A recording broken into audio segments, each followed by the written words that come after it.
Bien, pues ya sin más dilación vamos a dar paso en esta mañana al conferenciante que tenemos el gusto de tener entre nosotros y que ha sido de tan amable de atender a nuestra petición, pues a don Raúl Vela Aguilar.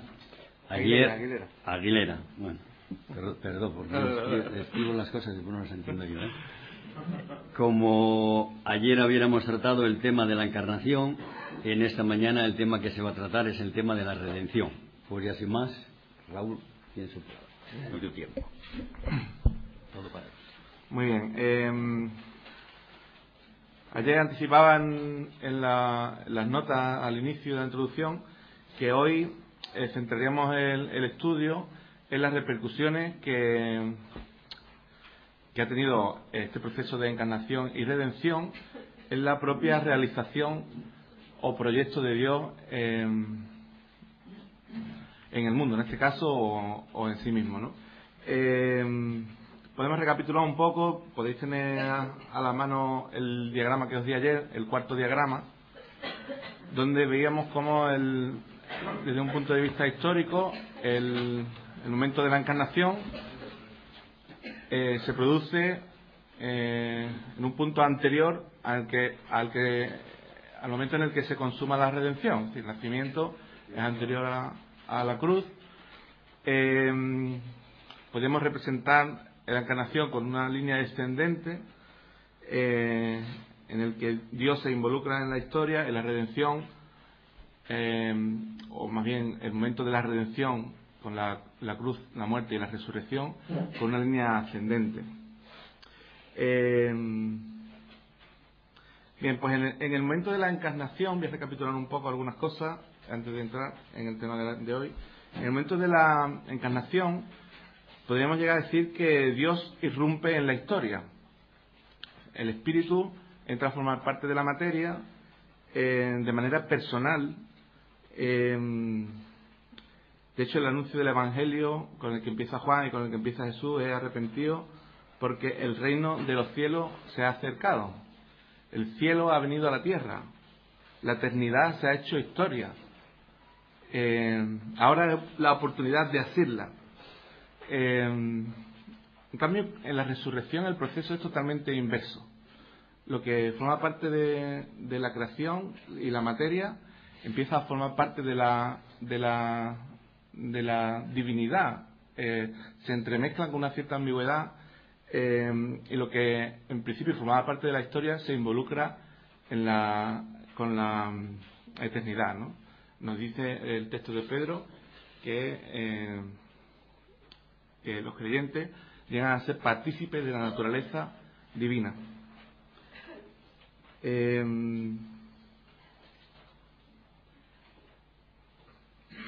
Bien, en este momento de la resurrección hay también algunas implicaciones para el propio Jesús, que en su etapa terrenal había llegado a decir: glorifícame, Padre, con la gloria que tuve contigo antes de que el mundo fuese.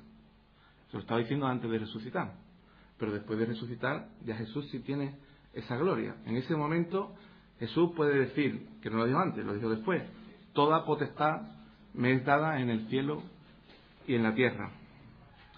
Decíamos ayer que Jesús no vino a arreglar el mundo, sino que vino a consumirlo, a vencer el pecado y la muerte.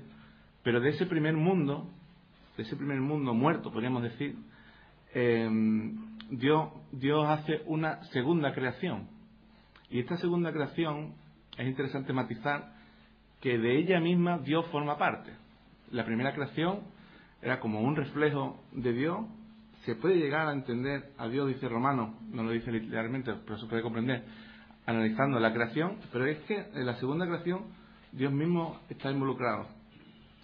Bien, también se comentaba en el coloquio que la mejor manera de poder llegar a comprender cómo era el primer Adán era estudiando cómo se había encarnado el segundo Adán. Y aunque por cuestiones de tiempo no hemos entrado mucho en este análisis, me gustaría hacer un par de matices. El primer Adán no tuvo un nacimiento, digamos, fue creado ya en un estado, podríamos decir, maduro, ¿no? Y Cristo sí tuvo un nacimiento. Podría ser esa una pequeña diferencia.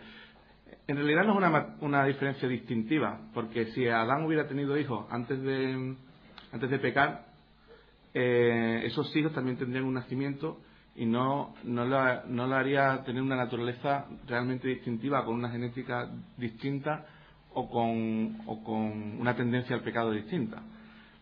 Pero el hecho de que tenga un nacimiento a Jesús le implicó el tener que aprender las cosas, que no se sabe muy bien cómo. Algunos dicen que por ciencia infusa, pero Adán cuando fue creado ya hablaba, y Jesús tuvo que aprender a hablar, tuvo que aprender a caminar, desarrolló una conciencia de sí mismo a lo largo del tiempo, tuvo que aprender, incluso desarrollar su conciencia mesiánica también a lo largo del tiempo, ¿no?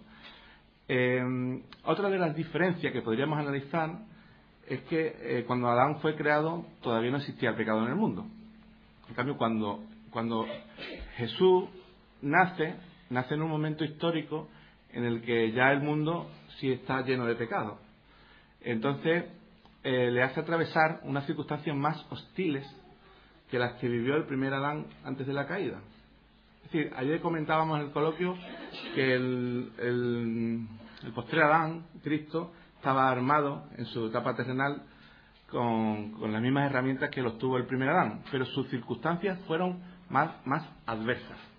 Le fue, digamos, más difícil vivir en plenitud, no por sí mismo, sino por las circunstancias a las que estaba sometido. Bueno, y aparte de estos matices, creo que todo lo demás podríamos llegar a establecer un paralelismo casi literal, para establecer cómo era el primer Adán o el segundo Adán. Voy a hacer un pequeño gráfico de los que me gustan.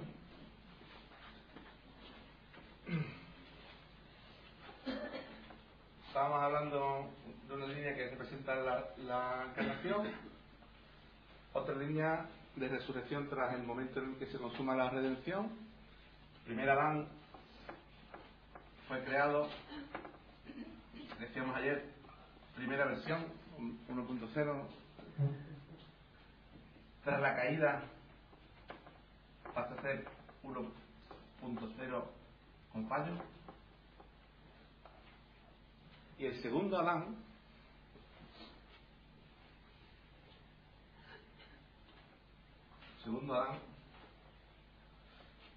decíamos que en su etapa terrenal, para poder identificarse con el primer Adán, asumió un cuerpo con características semejantes a las del primer Adán, y yo decía que era el hombre .0R, reseteado, ¿no? La mejor versión del primer Adán, pero en realidad no superdotado con respecto al primer Adán.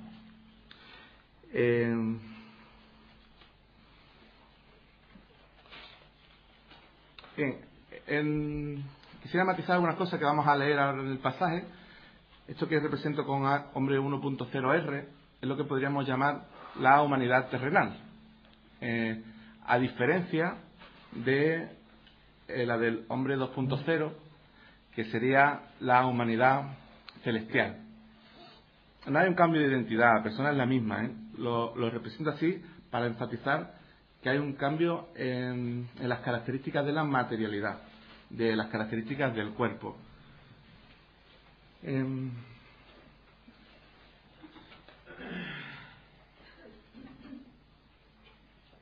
interesante que represento el 1 porque Jesús, para poder llevar a cabo su obra redentora, tuvo que participar de la línea 1.0.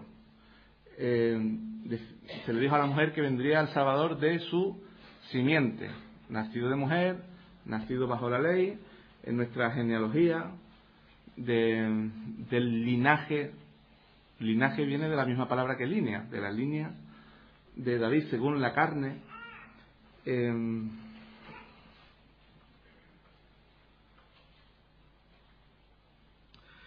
cambio, en el momento de la resurrección, en el que hay una nueva versión, digamos, del hombre en cuanto a su corporalidad, es con la que el creyente tiene la oportunidad de identificarse en la salvación.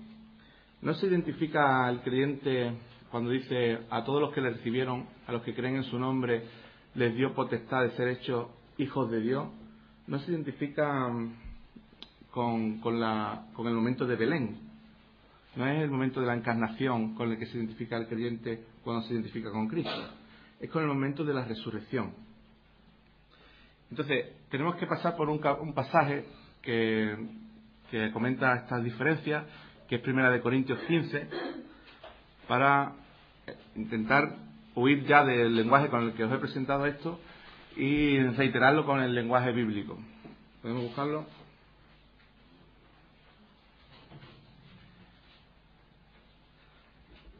Mientras lo buscáis, comento una pequeña cosita. ¿Sabéis qué día de la semana nació Jesús? Fum, fum, fum. Fum, fum, fum. No está datado. No se hace mucha importancia en el Nuevo Testamento al nacimiento de Jesús.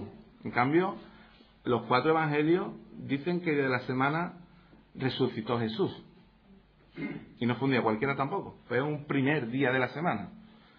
Que el primer día de la semana de la creación, podemos decir que era un tipo de este día de la resurrección. Yo le llamo a este día el día de la neonavidad. Porque si podemos decir que la encarnación fue para la redención, podemos decir que la Navidad tuvo sentido para que existiera la neonavidad. El nuevo nacimiento con el que Jesús fue engendrado y con el que nosotros podemos llegar a identificarnos para nuestra plena realización. Esto no es mío, ¿no? Lo que suena, ¿no?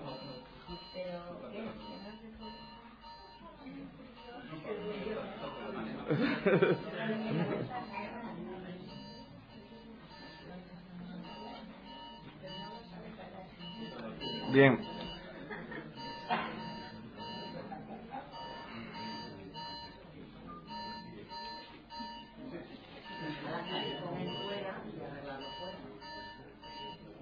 De todas maneras, podríamos apagar todos los teléfonos porque no creo que haya algo tan urgente que nos tenga que llamar en este momento. Todos los días son los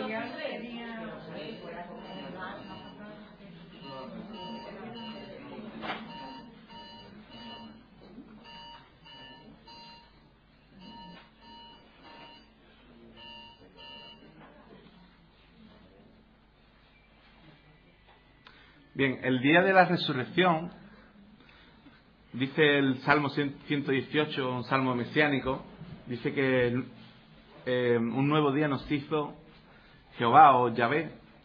Y yo creo, analizando el salmo, que está referido a este nuevo día de la resurrección, que entendiéndolo en la nueva creación sería el nuevo día que ya no verá la sombra, el nuevo día que ya no declina.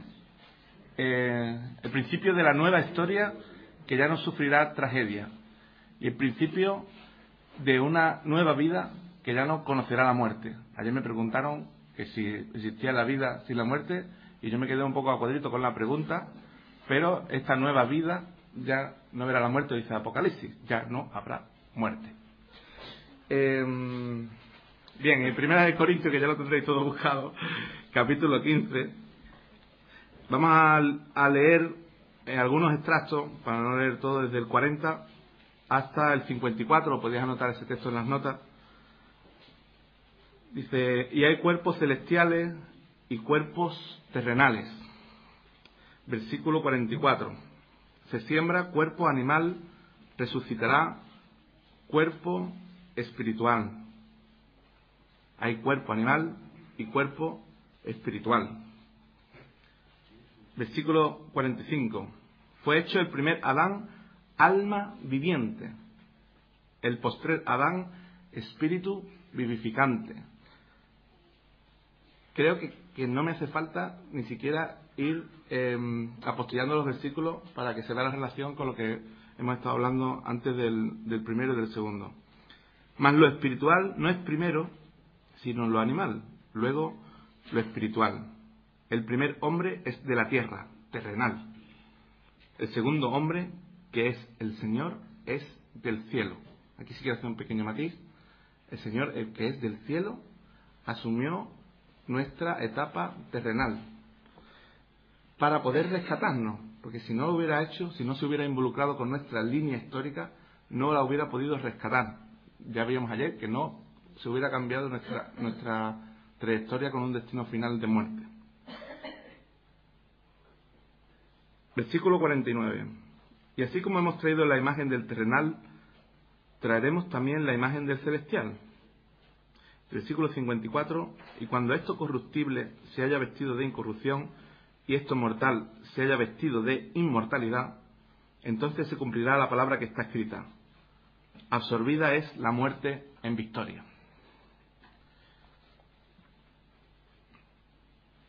Bien, pues haciendo un paralelo entre estas diferencias de la etapa terrenal histórica de Jesús, digamos la etapa de gloria o exaltación de la resurrección, si lo intentamos aplicar a nosotros mismos, como creyentes, que nos hemos identificado con Cristo, también podemos analizar algunas diferencias que son todavía más palpables. Porque si sabemos que hemos nacido de nuevo, tenemos una nueva identidad en Cristo, gozamos de la vida eterna, pero todavía tenemos el lastre de nuestros cuerpos mortales y de nuestra tendencia pecaminosa y de nuestras circunstancias hostiles con las que vivimos en el mundo.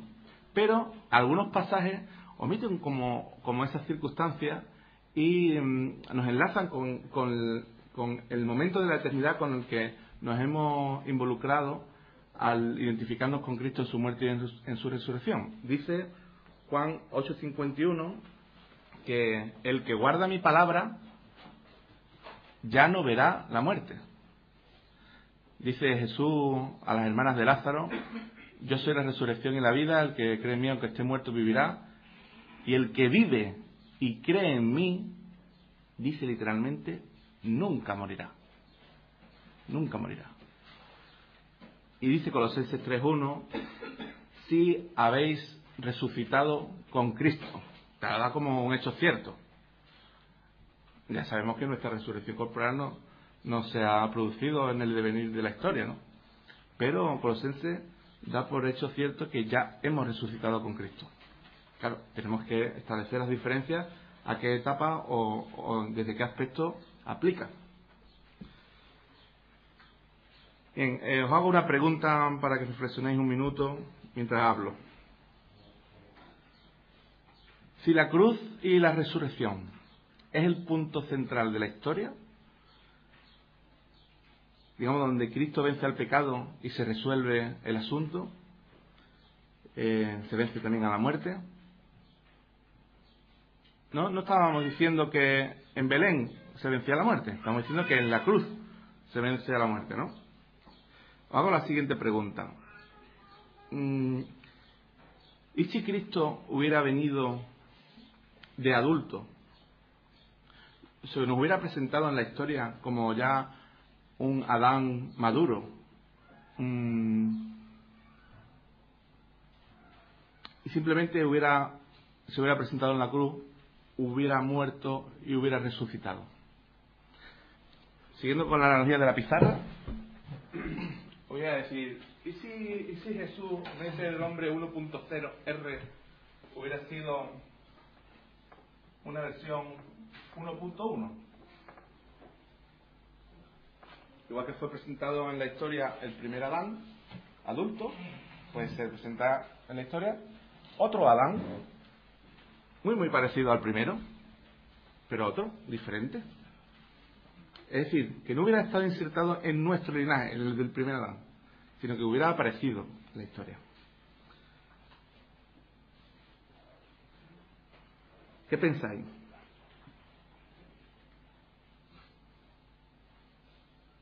Yo os lo digo, si eso hubiera pasado, no hubiera podido morir por nuestros pecados. No se podría haber identificado con el pecado del primer Adán. Y si ese Adán tuviera pecado, hubiera muerto por sus propios pecados y tampoco resucitaría y tampoco sería por el posterior Adán. Es decir, no sería Cristo, estaríamos hablando de otra cosa. Cuando estábamos diciendo que no hay ninguna condenación en Romanos 8.1 para los que están en Cristo Jesús, dice el versículo 4, para que la justicia de Dios sea cumplida en nosotros, ¿qué justicia es aquella en la que no hay condenación? Le dijo Jesús a la mujer adúltera, ni yo te condeno. 4 palabras. En español por lo menos son 4, no sé cuántas son en arameo. Las 4 palabras más caras de la historia. Poder decirlo, a Jesús le costaba la implicación de que significaba no te condeno porque yo voy a ser condenado en tu lugar. Porque la ley con la que aplicaba la justicia decía que había que condenar a muerte a las personas que estaban en esas circunstancias. O cualquier otra circunstancia de pecado en realidad. Pero bueno, ese ni yo te condeno o esa propuesta de salvación que nos da Cristo a todo el mundo le implicó que Él fuera condenado en nuestro lugar. Bien, pues para eso tuvo que ser el hombre 1.0, no podía ser otro diferente. Y también era muy importante que naciera. Os explico por qué. Si Jesús hubiera muerto en la cruz sin haber vivido, digamos, como nosotros, si hubiera muerto en la cruz, si muere por sustituyendo a otra persona que merece la muerte, ¿en base a qué podría resucitar? Vamos a poner un ejemplo. Yo estoy en la cárcel y viene alguien a intercambiarse conmigo, a ser mi sustituto, y se cambia mi posición. Yo quedo fuera de la cárcel y esa persona queda dentro de la cárcel asumiendo la condena que yo tenía. Y si está asumiendo la condena, pues se quedaría dentro de la cárcel, ¿no? ¿En base a qué Jesucristo, que murió por nuestros pecados, pudo resucitar? Algunos estará pensando que Jesucristo era Dios. Incluso pensará más. Dirá, Jesús dijo, yo tengo poder para entregar mi vida y tengo poder para volverla a tomar. O incluso podríamos ir más allá. Dice que Jesucristo era la resurrección y la vida. ¿Cómo no iba a resucitar quien era la resurrección y la vida? Bien, pues permitidme que os diga que si el que resucita porque es la resurrección, no nos sería posible aplicar la justicia de la ley a nosotros, porque estaremos diciendo que Jesús resucitó porque era Dios, y si nosotros no somos Dios, entonces nosotros no podríamos resucitar. ¿Me seguís? Voy a repetirlo un poquito más sencillo porque es un argumento para meditarlo. Nosotros estamos condenados a muerte por nuestros pecados. Cristo ocupa nuestro lugar en la cruz. Es decir, Él queda condenado a muerte por nuestros pecados. Es la aplicación de la ley. En cambio, ¿en base a qué hay una excepcionalidad de la ley para la aplicación de la sentencia? Pues yo lo digo, en base a la propia ley. La propia ley decía Levítico, el que haga estas cosas vivirá por ellas. Lo repite Romanos, lo repite Gálatas y lo repitió también el propio Jesús cuando aquel listillo le vino a preguntar qué cosa haré yo para heredar la vida eterna. Dice, ¿cómo lees? ¿Cómo interpretas la ley? Le hace un resumen impecable. Dice, amarás al Señor, tu Dios, con todo tu corazón, etcétera, y a tu prójimo como a ti mismo. Ahí podríamos resumir toda la ley. Dice, bien has dicho, haz esto y vivirás. Lo mismo que dice Levítico, el que haga estas cosas vivirá por ellas. Jesús, en su vida terrenal, hizo esas cosas. Cantábamos el limpio de manos. El limpio de manos era solo Él, el que no hubo engaño en su boca, el que no cometió pecado. Podríamos decir que Cristo con su vida terrenal se hizo acreedor de la vida. Él no tenía por qué morir. Él podría haber vivido indefinidamente, tal y como fue creado el primer Adán, con una vida indefinida.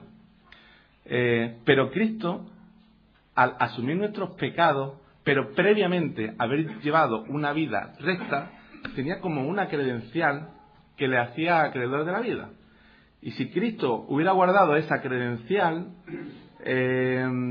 pues la hubiera usado durante su vida, no hubiera visto la muerte. Pero Cristo, aun pudiendo tener el privilegio de no morir, asumió la cruz, pero guardaba esa credencial como un salvoconducto que digamos, le daba poder sobre la muerte, porque se lo había ganado con su propia trayectoria vital. Entonces, en base a la ley, pues me decís, él hizo esas cosas y vivió por ellas. Y en base a la propia ley, le fue aplicada justicia y nos es aplicada a nosotros. El que no conoció pecado, por nosotros hizo pecado para que nosotros fuésemos hechos justicia de Dios en él. Entonces, si Cristo no hubiera nacido y no hubiera tenido ese tramo horizontal del que poco se sabe, en verde, en intimidad con Dios, si no lo hubiera tenido, no pudiera ser autor de nuestra salvación. Pero sí lo fue.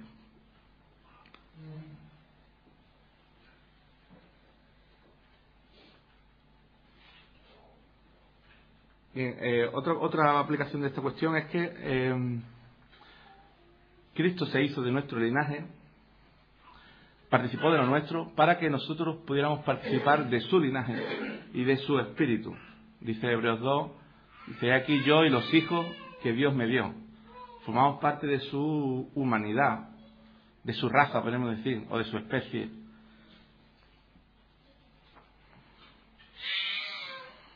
Bien.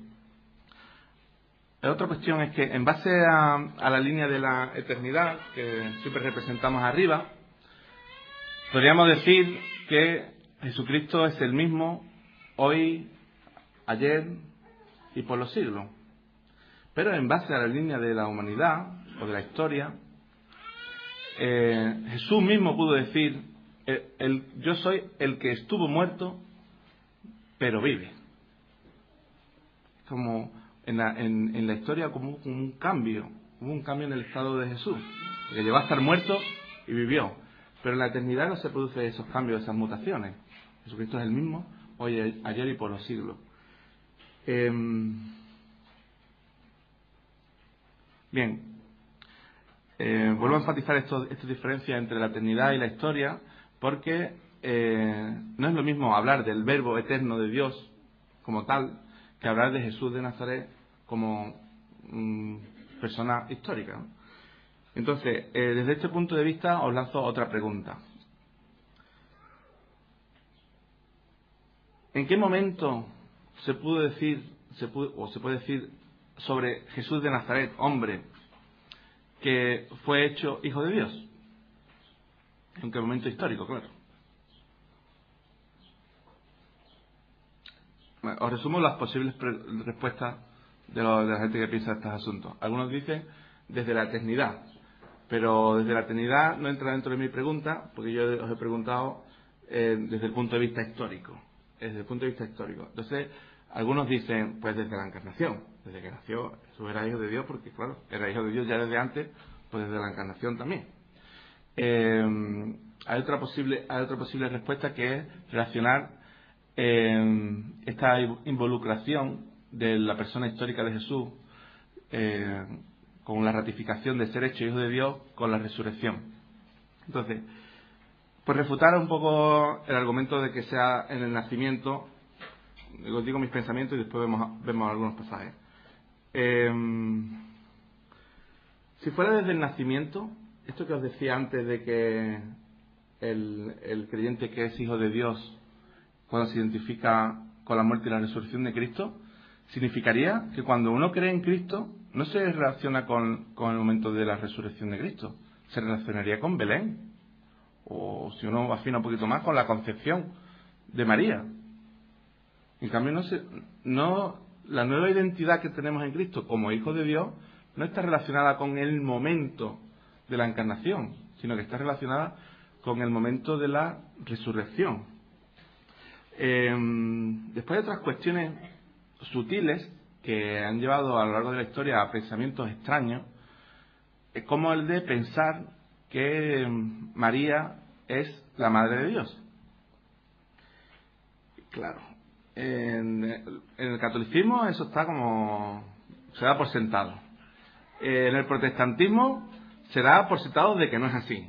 Pero las explicaciones, algunas son difíciles de encajar, porque se hacen unas dicotomías sobre las naturalezas de Cristo, cuántas estaban, cuántas no. Se dice que era la madre de una parte sí, pero de la otra no. Y algunas cosas que son difíciles de encajar, por lo menos para mi mente. No significa que el hecho de que yo no lo pueda encajar no sea cierto, pero a mí pues no me satisface, digamos, ¿no? Todo esto pasa por tratar con una cierta ambigüedad a Jesús como un hombre guión Dios. Por tratarlo como un hombre, cuando María en realidad no fue madre de un hombre guión Dios. María fue madre de un hombre. Que ese hombre fuera el verbo encarnado es otra cuestión, pero físicamente fue madre de un hombre. Bien, entonces esto que os estoy anticipando, vamos a ver cómo encaja dentro de algunos pasajes que son muy importantes que anotemos, y yo os los voy a dar la referencia de todo y vamos a leer algunos. Dice Jesús, podéis anotar, yo los voy a leer, pero podéis anotar Hechos capítulo 2, versículos desde el 22 al 36.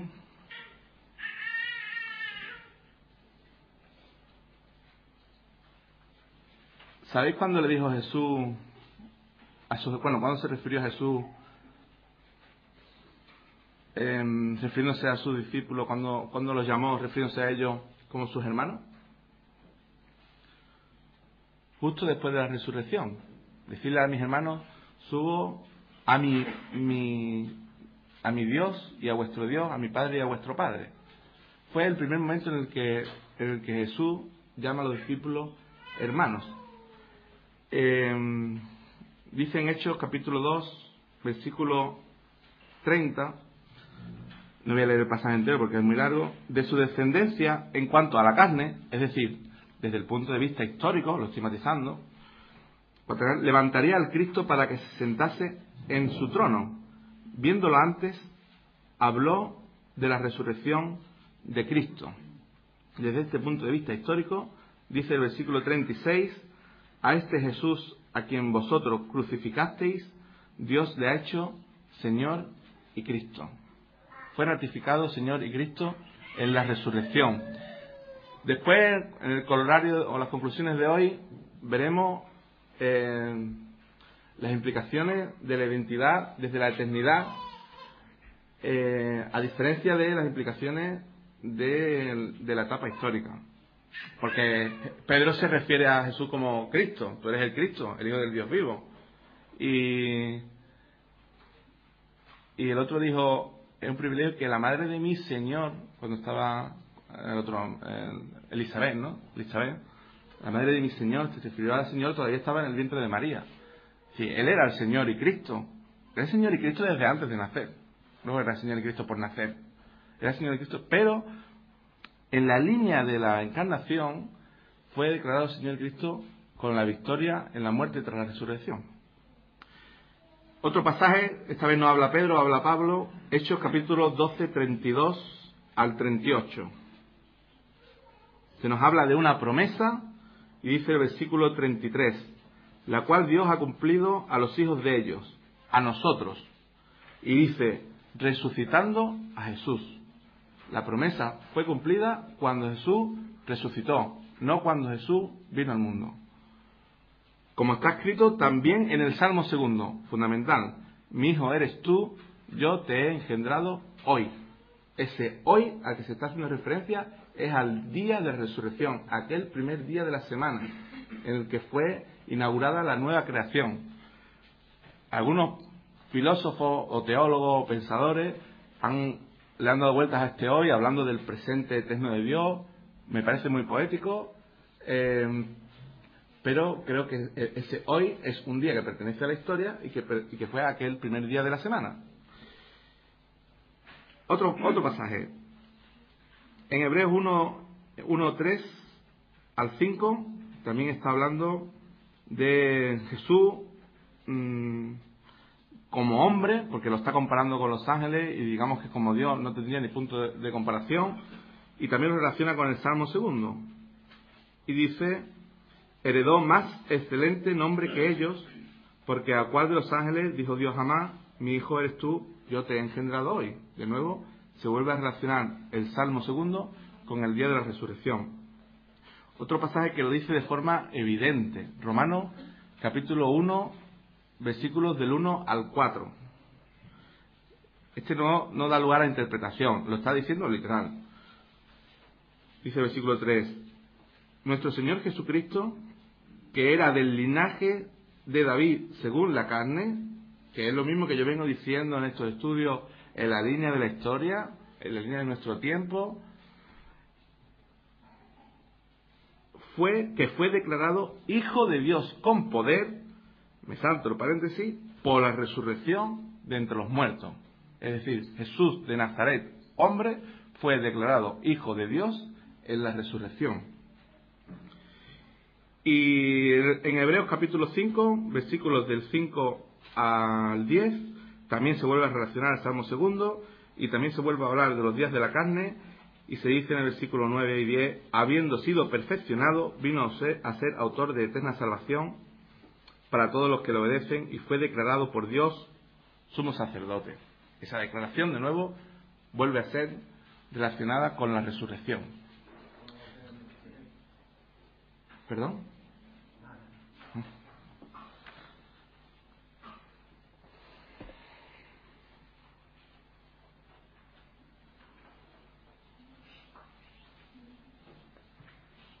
Bien, pues con estas aclaraciones, que creo que son fundamentales, vamos a enfocar algunos pasajes que también son clave para hablar del asunto cristológico. Lo vamos a pormenorizar un poco, como hicimos ayer con algunos pasajes de Juan 1:1, algún otro más. Para profundizar un poco en estas cuestiones, necesitaba hacer esta panorámica primera del diagrama 4, de la ratificación de Jesús de Nazaret, hombre como Hijo de Dios en la resurrección, para que enfoquemos estos pasajes teniendo este preámbulo hecho previamente. Nos podemos ir a Colosenses, capítulo 2, y versículo 9.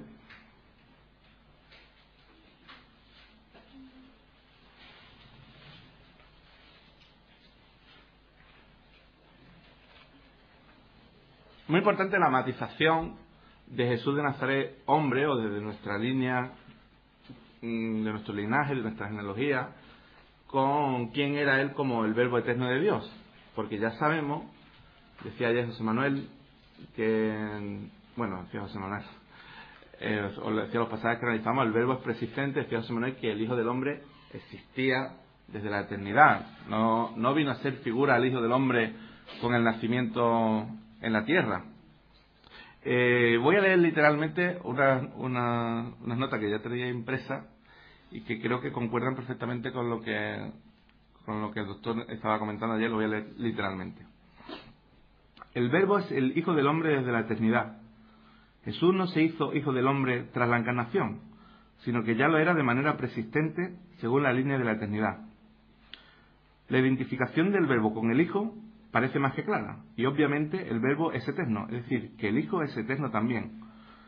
El Hijo no empieza a existir tras la resurrección de Jesús, sino que Jesús, como hombre histórico del linaje de David, es declarado Hijo de Dios tras la resurrección.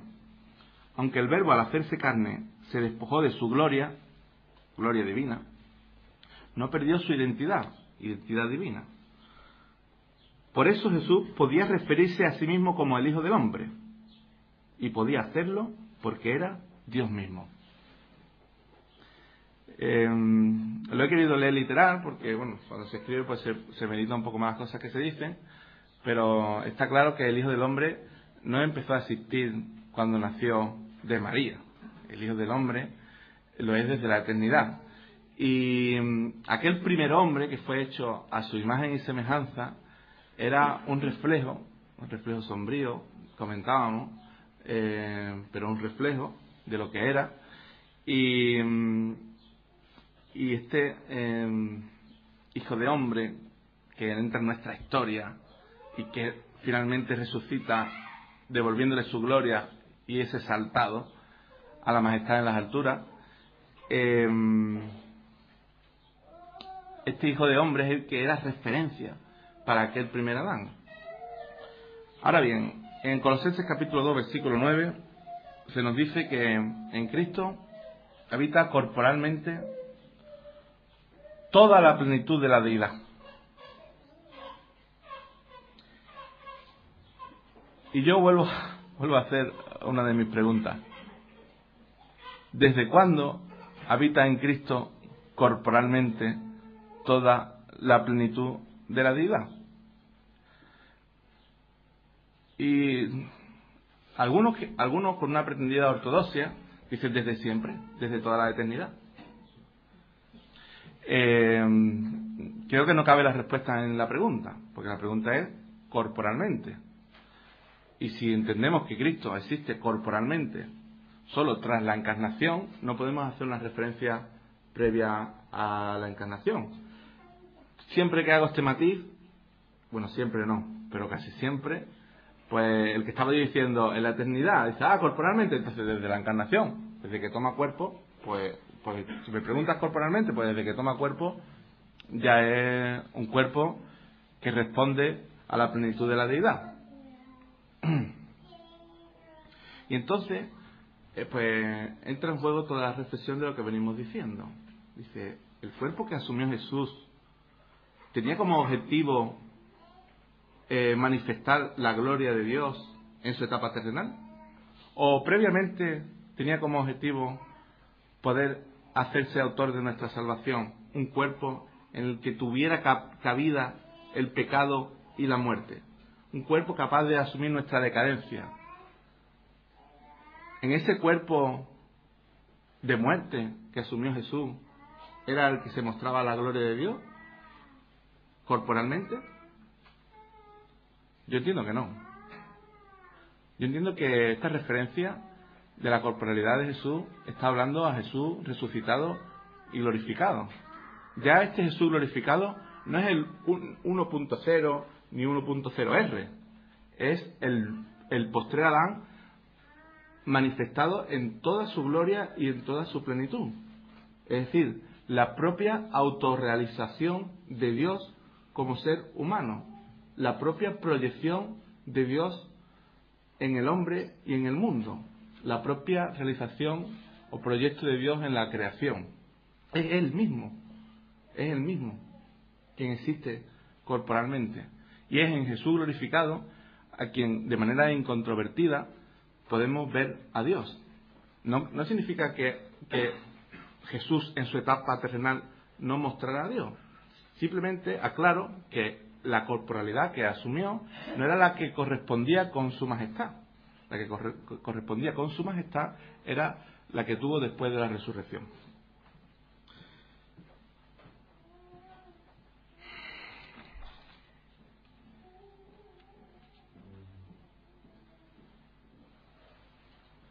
Bien.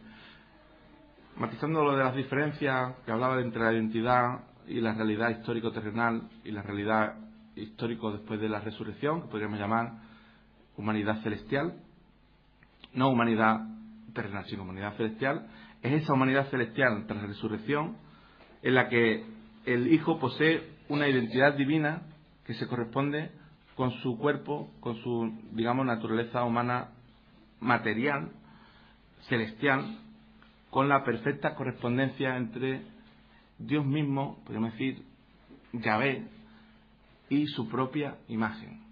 La imagen de Dios es la de Jesús resucitado. Otro pasaje que tenemos que ver y analizar un poco es Colosenses 1:15.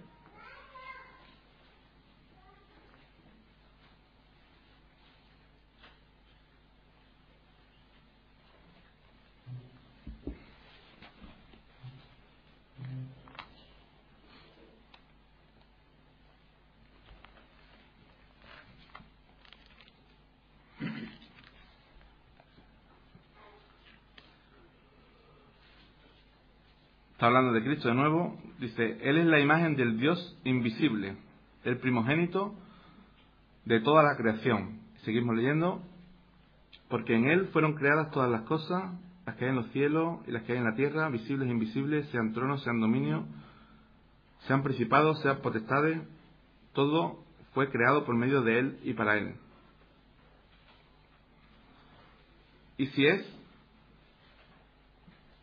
Y Él es antes de todas las cosas, y todas las cosas en Él subsisten.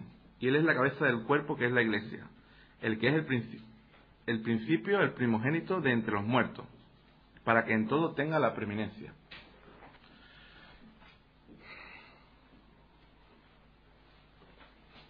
Este es un pasaje muy controvertido, que les gusta sacar mucho a los unitarios, porque se nos habla de Cristo como imagen, que ya veíamos ayer, que todo lo relacionado con la imagen, para el que esté afectado por el pensamiento platónico,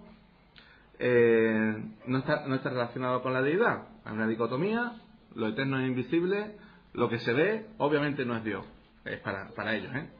Si además se dice que es el primogénito de toda la creación, entonces otro punto para atacar. Dice, tiene un origen, significa que ha sido creado, entonces alguien lo ha tenido que crear, no puede ser el creador. Claro, alguna gente, incluso sabiendo que el argumento es falaz, evita usar la palabra primogénito para hablar de Jesús, o incluso da unas interpretaciones que son salirse por la tangente, como decir que el primogénito tiene un sentido de preeminente. Preeminente se usa después en el texto, pero primogénito es primogénito, preeminente es preeminente. Es decir, que la palabra primogénito tiene una traducción que no es meramente la de ser el más importante. También tiene esa connotación, pero no es meramente. Entonces, si enlazamos este concepto de primogénito con el momento de la resurrección, que de hecho más adelante dice el primogénito de entre los muertos, es evidente que está relacionado con ese momento, pues ya no tenemos que tener preocupación con hablar de un origen desde un punto de vista histórico. Claro que hay un origen desde el punto de vista histórico. Ya lo he dicho cuál es, aquel primer día de la semana. No estamos hablando de un origen en la pretemporalidad, antes de la historia, a Dios se le ocurrió crear al Hijo, o cosas por el estilo. Siglos de teología discutiendo sobre este punto. La palabra, bueno, hay dos palabras importantes en este texto. Una es la palabra imagen y otra es la palabra primogénito. La palabra imagen es la palabra eikon, de donde viene la palabra icono para nosotros. Es una palabra que en algunos sentidos puede ser sinónima de la palabra tipos y de la palabra carácter. Digo en algún sentido porque tienen distintos matices. En el sentido que pueden ser traducidas como imagen también, ¿no? Ahora bien, la traducción literal de esta palabra eikon es representación exacta. Entonces, que no se nos está hablando de una sombra de Dios, un reflejo, algo que nos permite tener un olorcillo de lo que es. No, se nos está hablando de Él mismo, quien se muestra. Él es quien se muestra, no una imagen parecida a lo que es. Después vamos a ver otro pasaje en Hebreo, en el que también podríamos analizar lo de invisible y visible, pero ya vimos ayer que si no son conceptos excluyentes, en Juan 1:18, por ejemplo, pues podemos entender que Jesús, como Cristo, es la imagen de Dios.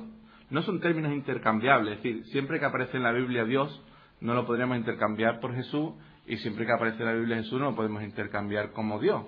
No son términos intercambiables, pero Cristo, en Él, o sea, Él es la imagen del Dios invisible porque es Dios mismo mostrándose, Dios mismo manifestándose, Dios mismo revelándose. Y después, si lo relacionamos con el concepto de primogénito, que es la palabra protótocos, y los matices que le da la palabra protos a esa palabra relacionado con el contexto, es decir, la palabra y el contexto nos pueden dar estos enfoques que os presento, por lo menos a mí me lo sugiere. Un concepto o un enfoque de principal. Podemos hablar de este Cristo en el cual es la imagen del Dios invisible como el más importante. Otro enfoque que podríamos darle, no es que lo diga el texto literal, pero nos encajaría, es el de líder.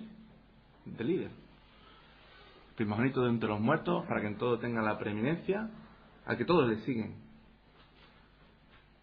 Otro que podemos darle es el de primero. Es decir, no podemos rehuir esa connotación de primogénito como primero. Pero no hay ningún problema.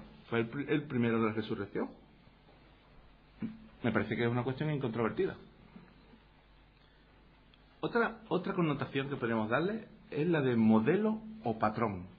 Las costureras hacen un patrón y después de él mismo hacen un montón de prendas exactamente iguales. O a veces en los proyectos hacemos un tipo de vivienda, una vivienda piloto o algo así, pues se hacen muchas iguales en base a aquel modelo. Y otra que me gusta a mí, que es interesante, es la de la matización de origen, cuando todo está relacionado con esto de primero, ¿no? Pero el origen, como cuando uno tira una piedra a un charco y empiezan a salirle círculos concéntricos de forma que se expanden, pues en ese sentido podríamos hablar de Jesús como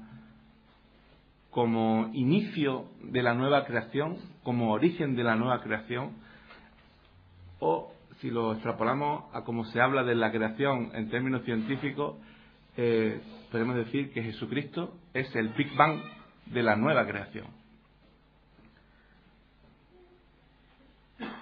Como ya decía antes, una nueva creación de la cual Dios mismo forma parte. Podríamos llegar a decir que Dios mismo ha hecho de sí mismo un prototipo. Y ese prototipo Dios ha querido que sea humano. Él mismo se ha proyectado en el hombre. No me preguntéis por qué, pero así ha sido.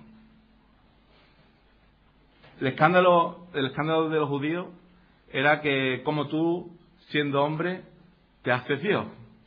Pero para mí el escándalo es decirle, como tú, siendo Dios, te haces hombre. Pero ese es el plan que ha tenido Dios. Algún día lo llegaremos a comprender, su propósito y su realización plena, que ahora solamente llegamos a apuntar.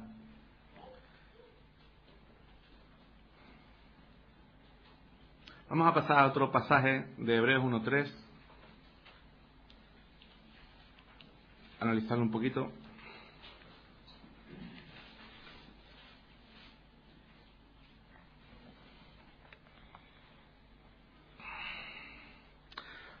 Podemos leer desde el versículo 1 para entrar en contexto.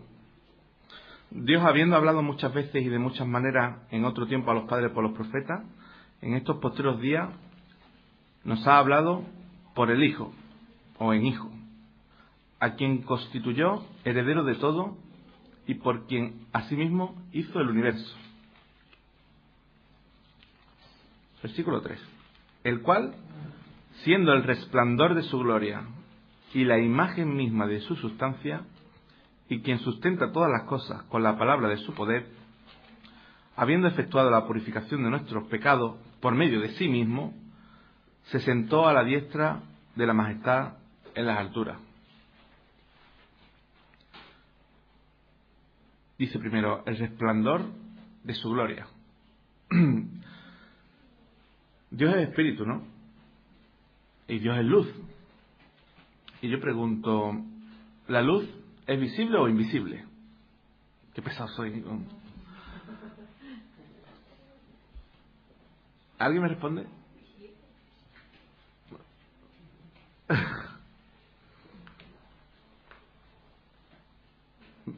La luz no se ve. La luz es invisible. Desde el sol hasta la tierra no se ve ningún haz de luz. Ahí es oscuridad, vacío, no hay nada. Están los fotones atravesando la dimensión espacial, pero no los vemos. Solo vemos la luz cuando entra en contacto con la materia. Esa visualización puede ser de dos tipos. La materia incandescente que produce la energía que se hace visible, podríamos decir refulgente, o podemos decir la del sol, ¿no? Por ejemplo, o la materia que le hace de parapeto a la luz en algún punto, que permite que la luz se proyecte y la refleje. Y en la medida que esa luz es reflejada de esa materialidad, entonces podemos ver esa materialidad iluminada. A la luz nunca la vemos. Vemos o la materia que es incandescente o a la materia que es iluminada. Bien, pues esta palabra resplandor está haciendo referencia a aquel aspecto de la luz que es refulgente, del que procede la luz, no el segundo, el cual refleja la luz. Aquel reflejo sería la sombra de la que hablábamos del primer Adán, pero este resplandor está hablando de la materia que hace que la luz resplandezca.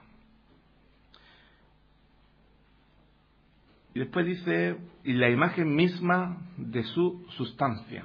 Aquí la palabra imagen es la palabra carácter. Carácter como los caracteres de las máquinas de mecanografía antigua, porque las de ahora ya casi nadie la usa, ¿no? Cuando la letra uno pulsaba, salía una palanquita, ¡plac! Y esa palanquita tenía como un tampón con el carácter de la letra, se quedaba impreso en el papel, ¿no? De hecho, esa relación de carácter con tipo de la que yo hablaba es también semántica, porque estos caracteres es los que estudia la tipografía, ¿no? El estudio de los tipos de letras. Pues esto es la palabra que viene aquí, ese tampón que se estampa, el carácter que se imprime, el sello que queda estampado, la imagen del sello que queda estampado concretamente. Hay una relación unívoca entre un sello y su estampa. Podríamos traducir literalmente la palabra como impronta. Hay una traducción, hay una relación unívoca hasta tal punto que los peritos que se dedican a eso, que no me dedico yo, viendo un sello, podrían saber si es el que esa empresa o esa entidad que usa el sello lo ha usado en otros sitios, ¿no? A mí hay una matización de esa palabra que me gusta usar, que es la última acepción que podemos encontrar en el diccionario para la palabra revelación. La última porque es la más reciente, porque está relacionado con la fotografía. No sé si habéis revelado alguna vez fotografía usted en casa o alguien. Cuando una fotografía en papel está sin revelar, pero ese papel ya ha grabado la imagen de la foto, ese papel lo vemos en blanco, no vemos nada. O como las máquinas Polaroid cuando recién salía, ¿no? Está en blanco. Cuando ese papel blanco se revela, sale a relucir una imagen, pero esa imagen ya preexistía de antes. Ya estaba ahí antes, impregnada, antes de que nosotros la pudiéramos ver. Pues en ese sentido, relacionándolo con el de la revelación de las fotos, podríamos llegar a decir que es la revelación. Y su sustancia es una palabra que es la palabra hipóstasis. Hipóstasis ahí literalmente por la conjugación dice, conjugación no, por la concordancia de género y número dice hipostaseos, y su viene por la palabra autú, que es la palabra auto como la de autoservicio, la de sí mismo, la de uno mismo, la que hace uno mismo. Y entonces, la palabra sustancia es una palabra de difícil traducción, porque a veces se puede traducir por materia, por cimentación, o relacionado por lo menos, porque es como lo que está firme abajo, ¿no? Eso sería como la cimentación, hipóstasis. En definitiva, es una palabra que está relacionado con la esencia de lo que uno es. La esencia de lo que uno es. Y la esencia de lo que es Dios es en sí mismo una existencia. Porque Dios, cuando se presenta, o le dice a Moisés cómo se tiene que presentar, le dice: yo soy el que soy, traducen ahora. Casiodoro tradujo: seré el que seré, es más literal con el texto hebreo. Y la Septuaginta tradujo ego y mí, que significa yo soy, hoon, el ser. Porque on es una forma no verbal del verbo ser, que es un participio activo, que es justamente la misma palabra que está siendo usada aquí en el versículo 3 cuando dice siendo. Es decir, ese siendo no está haciendo referencia a un momento puntual de la historia, está haciendo referencia a una existencia indefinida. La misma palabra con la que Dios mismo se presenta para Moisés: ego y mí, hoon, yo soy el ser, el que es. Entonces, relacionándolo con la forma verbal con la que viene introducido, a mí me gusta hacer una paráfrasis de esta expresión, la imagen misma de su sustancia, que es la revelación irrefutable de su propia existencia.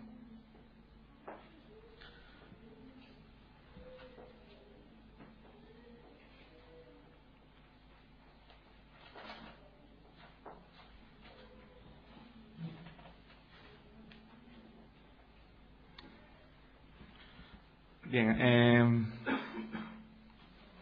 gustaría también compartir, porque estamos usando las palabras imagen, carácter, la palabra tipo, también cuando se dice Adán es figura del que había de venir, que se entiende coloquialmente o en otros contextos no teológicos por la relación tipo-arquetipo. Cuando se usa la expresión de que algo es figura de otra cosa, o literalmente, digamos, una entidad A es tipo de una entidad B, eso siempre que eso sucede es porque la entidad B es un arquetipo de la entidad A. Si siempre que hay un tipo, tiene una relación con un arquetipo. Podríamos poner algunos ejemplos. Yo voy a diseñar una casa y la tengo en mi mente. Puedo recorrer los espacios, cierro los ojos y lo estoy viendo cómo entra la luz, de qué material está hecho, me puedo imaginar el proceso constructivo. Esto que tengo yo en la mente lo acabo plasmando en unos planos para entregárselo a una empresa constructora. Pero, bueno, para que el cliente lo vea, le puedo hacer una maqueta. La maqueta no es la casa. La maqueta es un tipo de la casa. Un modelo que nos acerca a visualizar cómo es la casa. Si existe un tipo de la casa es porque hay un arquetipo de la casa. Y el arquetipo está en mi mente. Después podríamos incluso avanzar. Dice, no, es que la casa se ha llegado a hacer. Entonces ya podríamos decir que la maqueta es un tipo de la casa que se ha llegado a hacer. La casa que se llegó a hacer era el arquetipo de aquella maqueta. Entonces, si decimos que Adán era un tipo de Cristo, es porque Cristo era el arquetipo de Adán.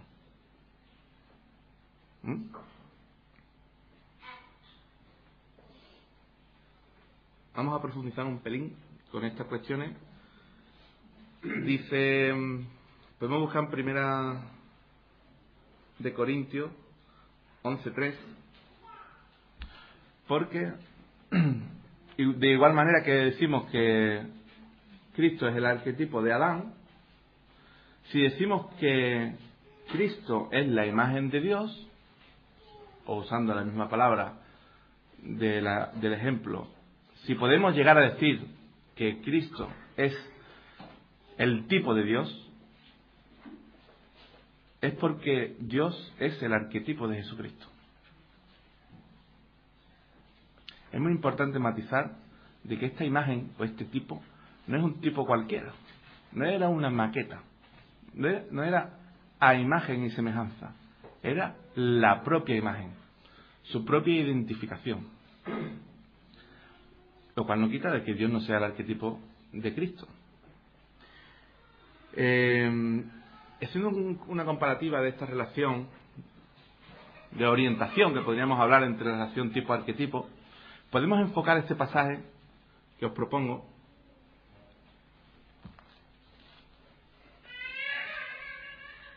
que es 1 Corintios 11:3, y estoy hablando y no lo he buscado. ¿Lo tienes buscado?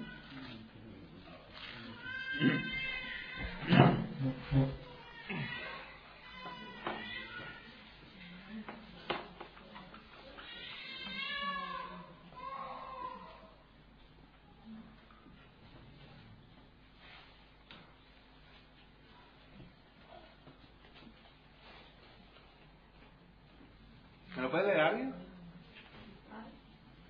1 Corintios 11:3. Sí. Pero quiero que sepáis que Cristo es la cabeza de todo varón. Y el varón es la cabeza de la mujer. Y Dios la cabeza de Cristo.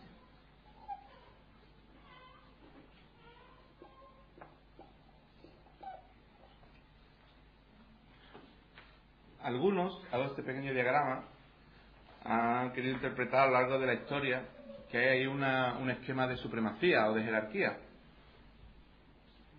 El varón por encima de la mujer y Cristo por encima del varón, obviamente.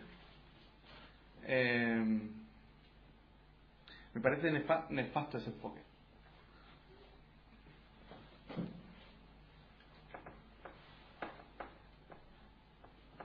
Eso significaría, según el propio pasaje, que Dios está por encima de Cristo.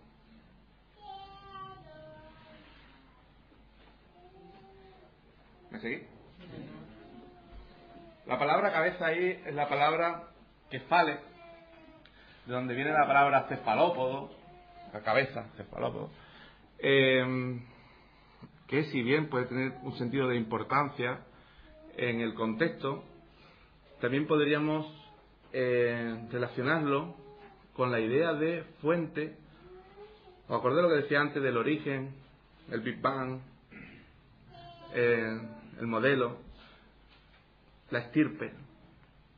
Kefale también puede tener un sentido de fuente o procedencia. Entonces, bueno, en el contexto del pasaje se abole la diferenciación varón-mujer en Cristo, podríamos decir ser humano,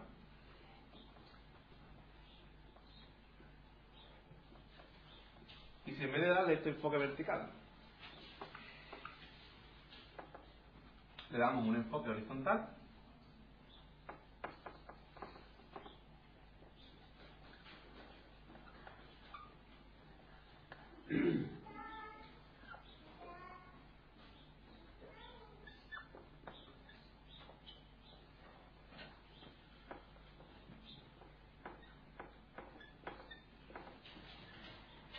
según un sentido de procedencia, pues podremos decir ser humano procede de Cristo y Cristo procede de Dios. Le dijeron los discípulos, sabemos que has salido de Dios. Es decir, que la procedencia de Cristo desde Dios mismo no está en causa. Y que la propuesta que nos hace Cristo con su obra redentora de hacernos parte de su estirpe, de que el Espíritu mismo nos vivifique, pues también nos da un sentido de procedencia en Cristo. Y aquí ya no hay sentido de jerarquía. Y este sentido de linealidad o enfoque es el mismo que venía analizando antes. Podríamos hacer como una extrapolación, no lo dice el texto, pero con el análisis que estamos haciendo, Dios es la cabeza de Cristo, Cristo es la cabeza del ser humano, o podemos decir, Dios es el arquetipo de Cristo y Cristo es el arquetipo del ser humano.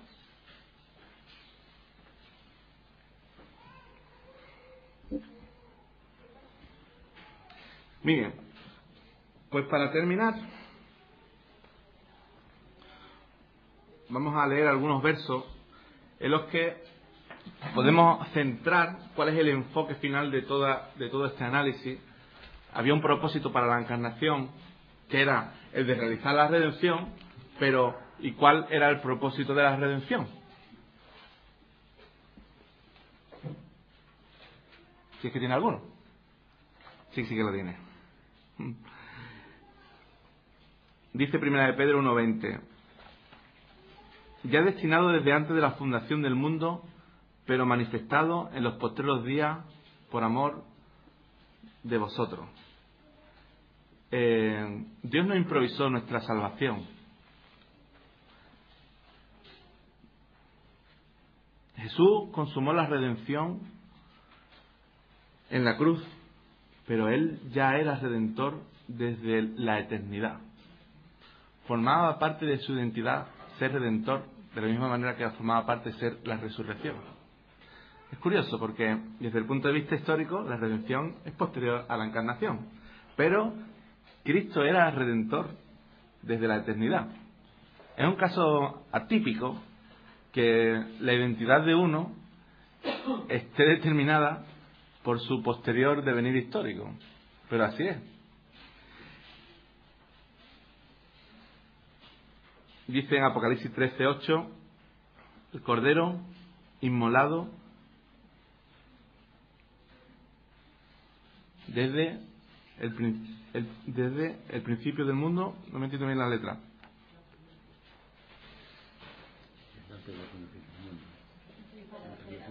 Apocalipsis 13:8. Bueno, es la misma, es otro pasaje que refuerza la misma idea que vengo comentando. Desde el principio del mundo, ¿no? Desde el análisis histórico fue inmolado en Jerusalén, un día de Pascua. Pero desde el plan de Dios, ya esto existía desde la eternidad. Es decir, Dios tenía un propósito en la redención.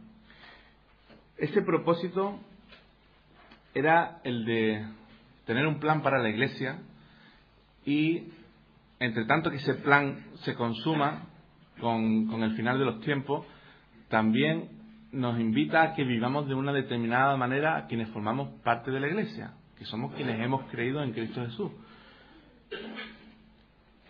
Dice Tito 2:14: quien se dio a sí mismo por nosotros para, vemos un sentido de propósito, redimirnos de toda iniquidad y purificar para sí un pueblo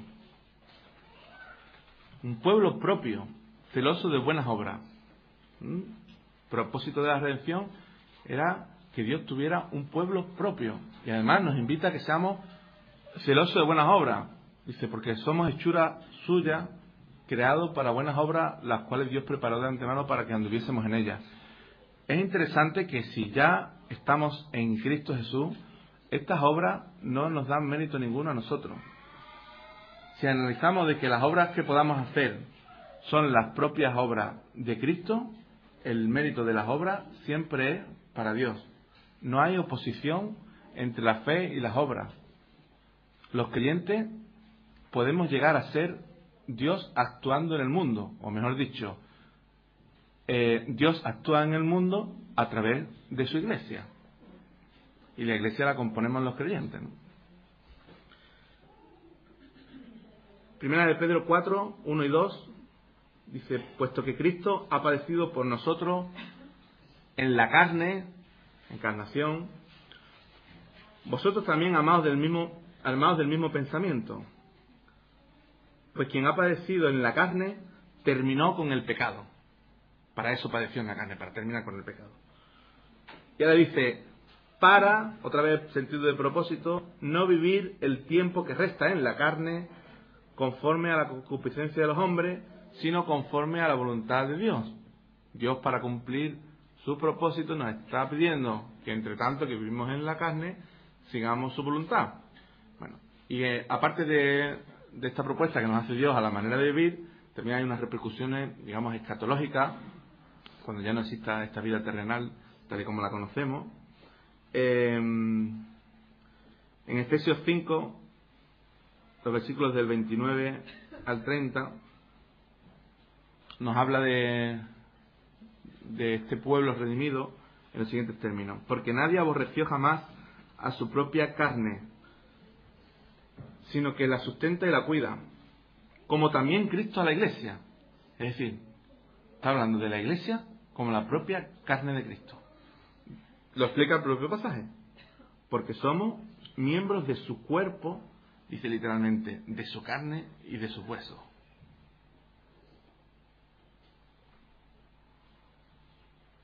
Es como si dijéramos, cuando está hablando de que los creyentes pueden ser un canal por el cual Dios actúa en el mundo, como si formáramos parte de su cuerpo, como si los creyentes llegaran a formar parte del tejido y las células de Dios. Es una metáfora, ¿eh? Pero me parece que la metáfora es la del pasaje. Efesios 1, 22 y 23. Y sometió todas las cosas bajo sus pies, y los dio por cabeza sobre todas las cosas a la Iglesia, la cual es su cuerpo, la plenitud de aquel que todo lo llena en todo. La plenitud. La Iglesia. Dios tiene un sentido de realización con su Iglesia, que es su cuerpo, es su estirpe. Es muy curioso porque lo que le ha correspondido a Jesús resucitado, primero por ser quien era, y segundo por la trayectoria vital que llevó, le ha permitido que Dios mismo lo glorifique y lo exalte hasta lo sumo, posicionándolo a la majestad de las alturas. Es decir, esto le correspondía a Cristo, esta gloria, por derecho propio. Pues lo que Cristo tiene por derecho propio, a nosotros nos lo otorga como vía de concesión. Jesucristo era el unigénito Hijo de Dios, y a nosotros nos propone que podemos llegar a ser hijos de Dios. Jesucristo era el Rey de Reyes y sumo sacerdote, y de los creyentes dice que somos reyes y sacerdotes. Jesucristo es la piedra angular, y nosotros piedras vivas. Jesucristo ha sido exaltado a la majestad de las alturas. Nosotros no somos la majestad de las alturas porque no somos Dios, pero nos sube con Él a la gloria en las alturas. Él es heredero y a nosotros nos hace coherederos. Es curioso que el sentido de realización que tenía el primer Adán, incompleto, hasta que no fue creado su opuesto, la varona, es el mismo que va a tener Dios mismo en Cristo. No era un propósito de crear, o de que en el devenir de la historia irrumpiera el segundo Adán y el segundo Adán se quedara en soledad. Hay un sentido de realización colectiva, y para eso era necesario que con quien se relaciona este segundo Adán fuera de su misma naturaleza. La varona fue creada de las entrañas del hombre, y nosotros, como hijos de Dios, también somos creados de las entrañas de Cristo, que es su Espíritu. Tenemos un nuevo engendramiento en el Espíritu Santo.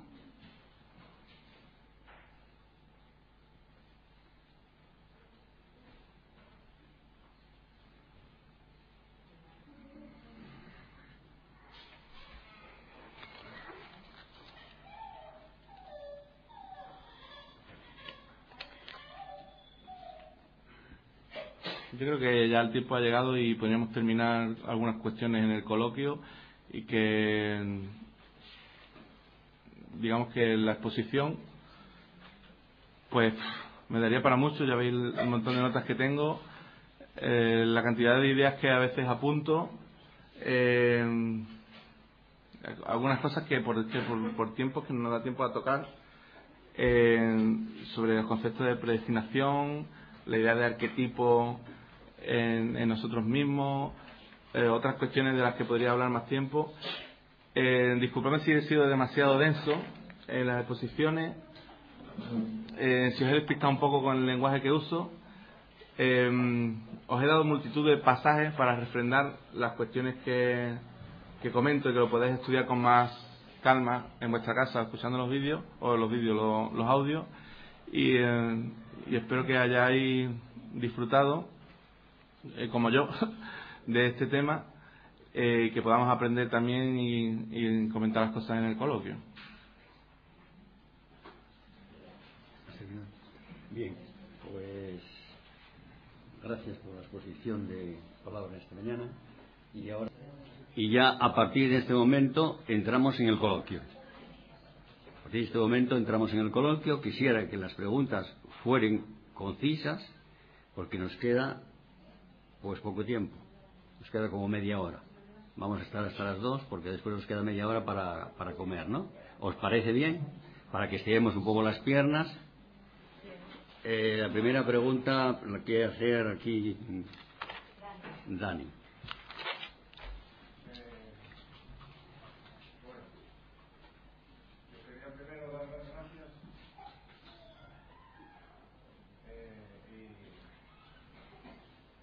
Preguntar por qué resucitó Jesús, perdón si no lo entendí bien, por eso lo pregunto. Si fue porque él cumplió la ley, o porque la resurrección de los muertos es una realidad, y todos vamos a resucitar, y él fue el primero. Y después, con respecto a la pregunta que nos hiciste ayer de si Jesús podía morir, creo que igual que gracias a Cristo nos abrió la puerta a llegar a ser hijos de Dios, Jesús nació redentor o llegó a ser redentor.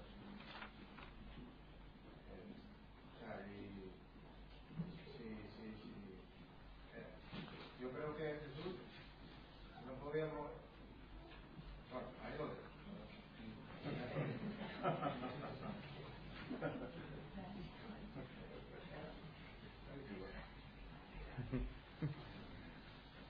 Bueno, son dos preguntas, ¿no?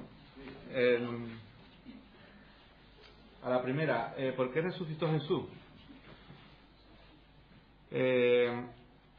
Pues yo no veo en qué sentido podría ser la resurrección una realidad universal si no hubiera existido la resurrección de Cristo. Es decir, si Cristo no hubiera interferido en nuestra historia, yo no veo dónde existiría la resurrección. Al revés, existiría la muerte, porque era la advertencia que tenía el ser humano por haber comido del fruto, ¿no? Entonces, bueno, sería más profundo. He intentado entrar un poco, pero no me he quedado satisfecho con la explicación. Pero bueno, de si Jesús resucitó porque era la resurrección, o si desde un punto de vista humano resucitó porque cumplió la ley. No son como las ofertas del Telepizza, que no son acumulables. Es decir, Jesús era la resurrección y tenía que ser la resurrección para poder resucitar. Es decir, tenía que existir la resurrección para que pudiera producirse. Pero Jesús, como hombre, resucitó por haber cumplido la ley en un sentido salvífico, porque si no, no nos sería aplicable la justicia de Dios a nosotros. Eso es lo que he querido enfatizar, que si no es porque Él cumple la ley, y es la propia ley la que le da el aval para vivir, entonces no nos es aplicable la ley a nosotros. Pues sería como hacer una excepción con nosotros para resucitarnos. Y no se hace una excepción a la ley que ya está. Los juristas después me dejarán un rapapolvo con la cosa que estoy diciendo, pero así lo entiendo yo. Es decir, Jesús es la resurrección, previamente resucitar, en un sentido eterno, pero como hombre se produjo su resurrección porque había cumplido la ley, no había vivido sin pecado. Y con respecto a la otra pregunta, pues también tenemos que hacer esa diferenciación entre la eternidad y la historia que he venido haciendo a lo largo de los estudios. Es decir, quien nació en Belén era el Redentor. Pero no nació, o sea, no se hizo redentor por nacer. Ya lo era desde la eternidad. Y lo era desde la eternidad porque algún día se iba a encarnar e iba a consumar la redención en la cruz. Entonces, lo analizamos desde un punto de vista eterno. Dios es redentor, Cristo es redentor. Ahora, Jesús, hombre, fue redentor, consumó la redención en la cruz.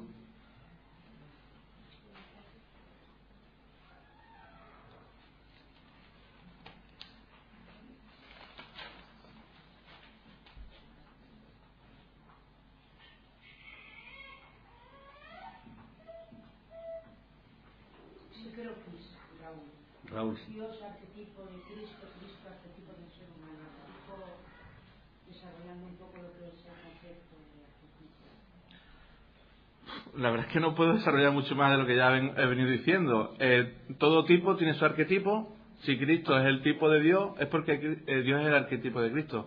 Significa que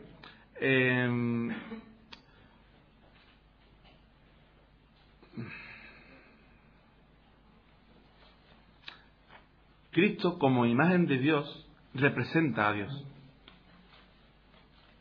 Eso es lo que quiere decir. Y la verdad es que me resulta complicado explicarlo de otra manera.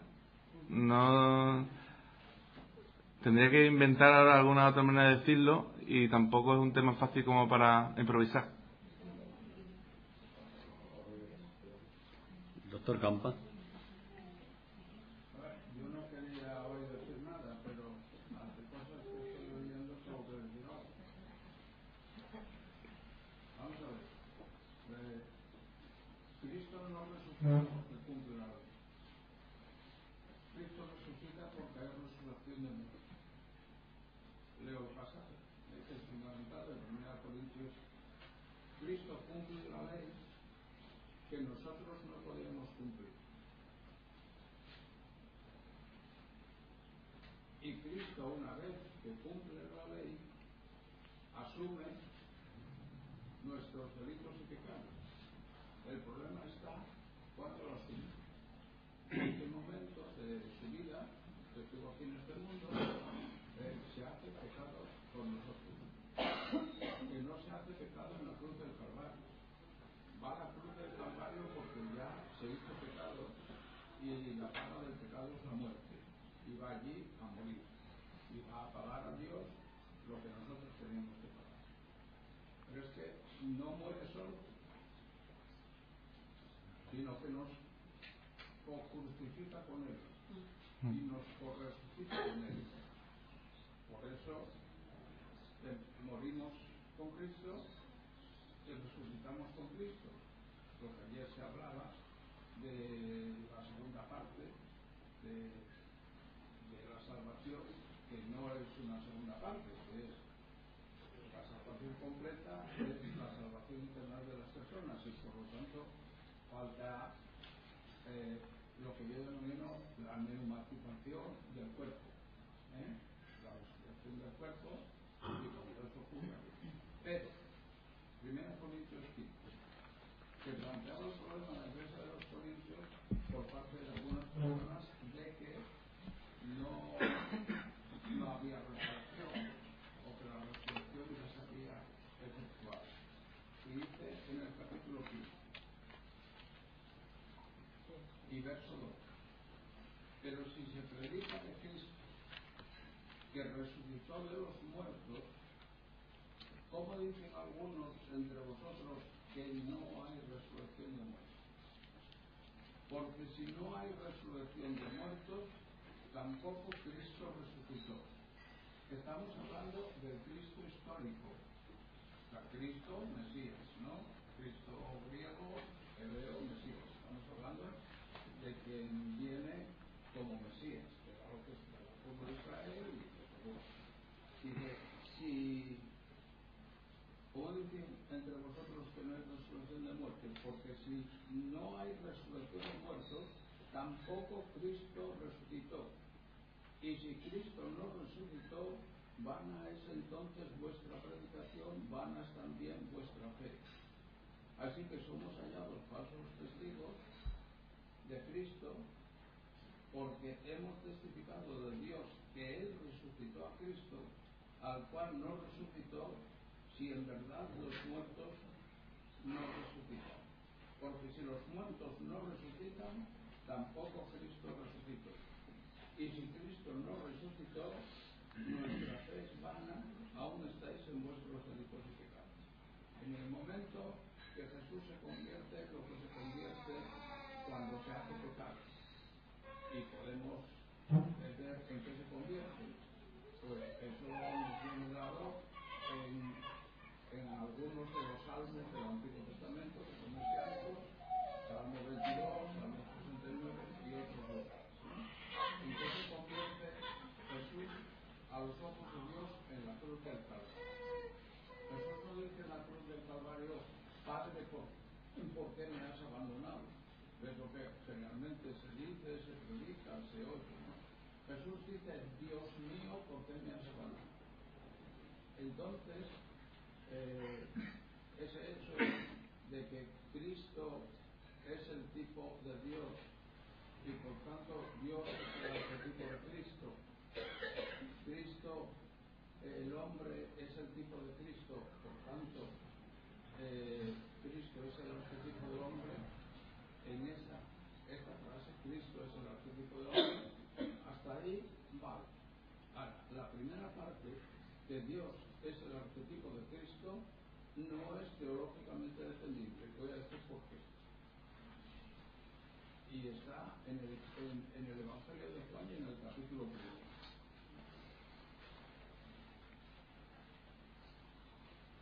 En el Evangelio de Juan y en el capítulo 1, donde se habla de la encarnación, que de lo que se supone, que ya se explicó ayer, y se leyó sobre todo el verso 14. Cuando llegamos al 18 del capítulo 1 de Juan, se dice: a Dios nadie le dio jamás. Este Dios al que se refiere aquí, como el Nuevo Testamento está escrito en griego, es Theos, ¿no? Dios. Que nosotros llamamos Dios, que los griegos llaman Theos y que otros llaman de otra manera, pero referido al mismo ser, por decirlo de alguna manera, ¿no? A Dios nadie le dio jamás. El unigénito Hijo que está en el seno del Padre es la rara conocer. Este es un texto muy mal traducido. Este es un texto tergiversado. Este es un texto manipulado. Y de tergiversar y manipular este texto, pues salen una serie de doctrinas que no son bíblicas en un sentido auténtico, porque lo que realmente Juan escribió,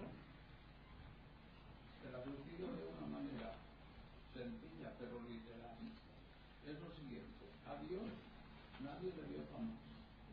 El unigénito Dios, no el unigénito Hijo. El unigénito Dios que está en el seno, literalmente en las entrañas del Padre que Él le ha dado a conocer. O sea, que no es que el Hijo es un tipo de Dios, es que el Hijo es Dios. Y como el Hijo es Dios, pues Dios no es el arquetipo de Dios, sino que Dios es Dios.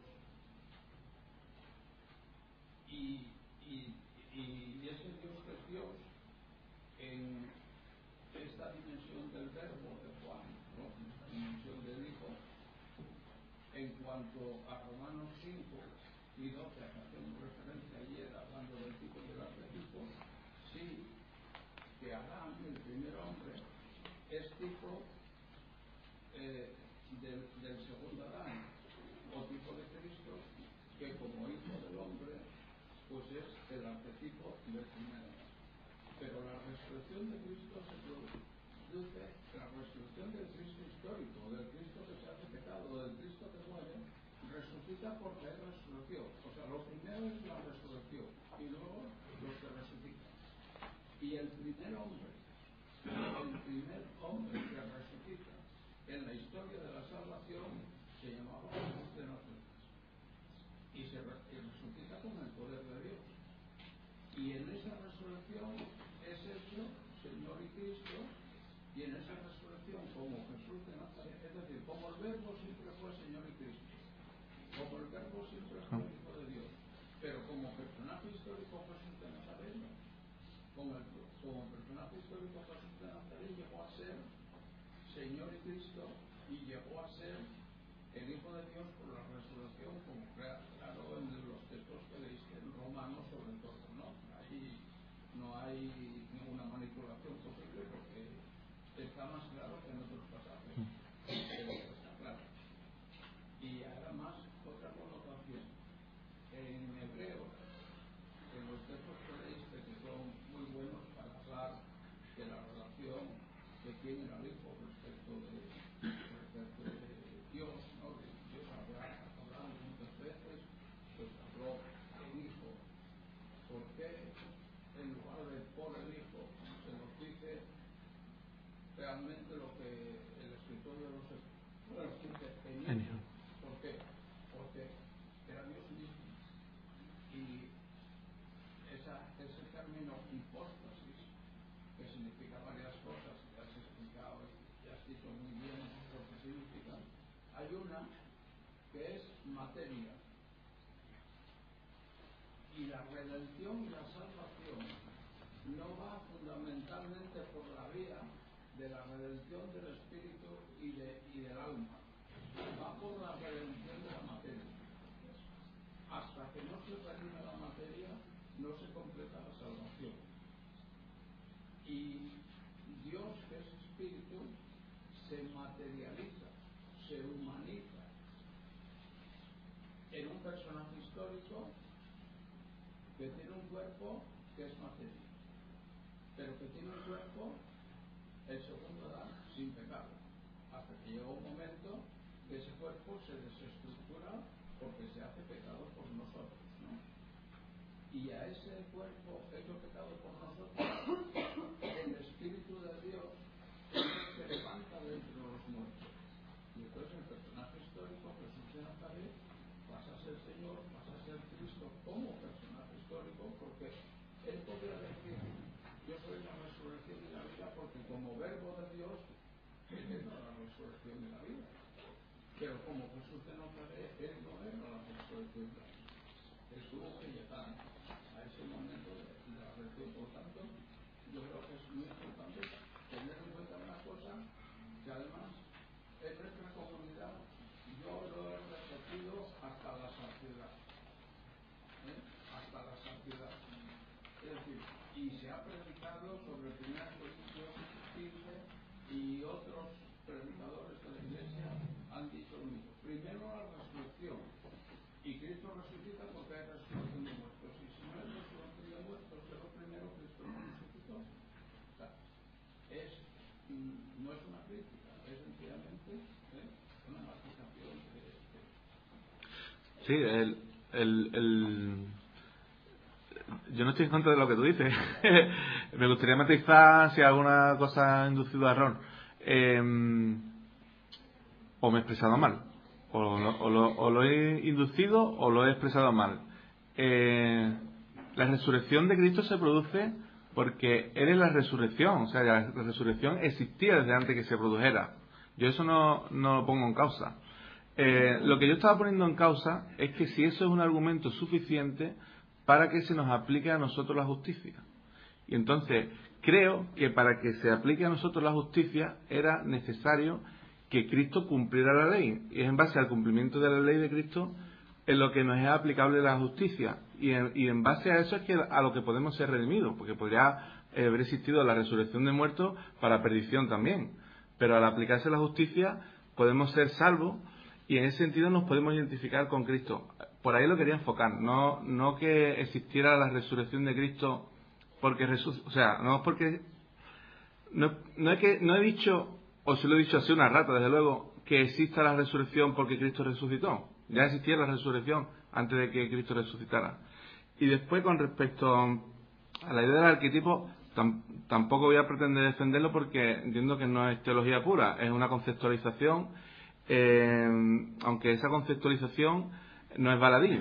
Este esquema lo podemos aplicar al pasaje, analizando el texto meramente, sin conceptualizar, y decir que Dios es la cabeza de Cristo, Cristo es la cabeza del ser humano. Cristo, Jesús es una personaje histórico.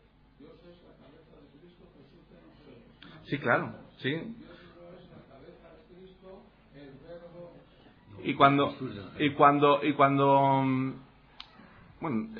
Cuando he dicho que Cristo es el tipo de Dios, no me estoy refiriendo a que sea un tipo cualquiera, sino que es la imagen de Dios. No está hecho a la imagen de Dios, es la propia imagen de Dios, del Dios invisible. Creo que los conceptos no son intercambiables, como decía antes, de Jesús y Dios. Y entiendo que conceptualmente la palabra arquetipo puede respaldar ese argumento, pero tampoco lo voy a pretender defender porque es una conceptualización fuera de la teología. ¿No?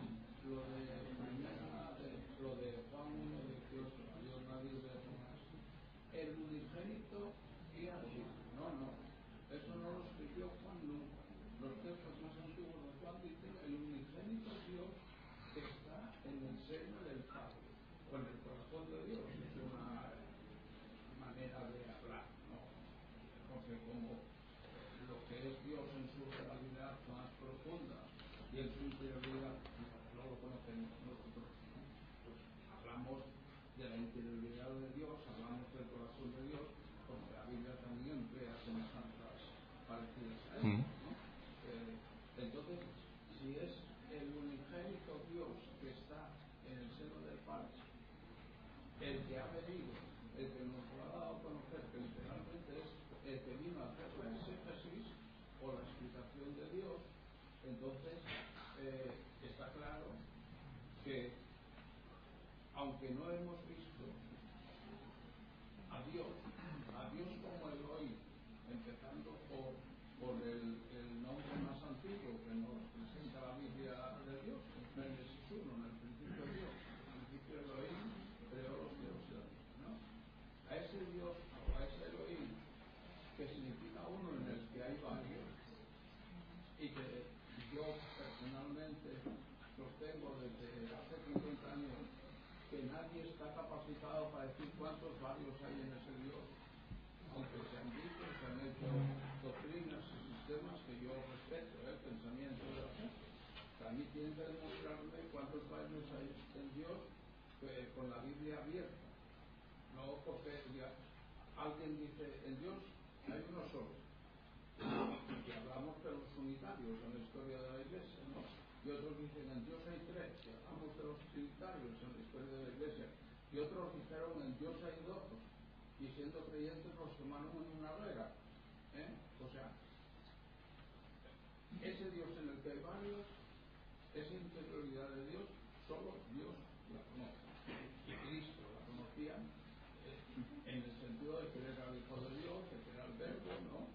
De que era la palabra, de que Dios no ha dado nunca, ni ha hecho nunca nada, ni ha creado nunca nada que no fuese a través del Verbo y a través de la palabra, que es lo que se nos dice, por ejemplo, en Colosenses.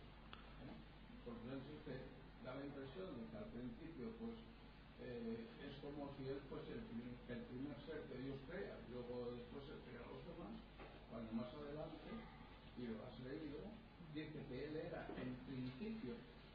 Vamos a Génesis, a Juan 1:1. En el principio era el Verbo. En el Nuevo Testamento hay varios términos para el tiempo. Hay el término cronos, que es el tiempo cronológico, el tiempo histórico, el tiempo que nosotros intentamos medir, que no podemos medir, que es una cosa relativa, ya lo sabemos, pero lo intentamos.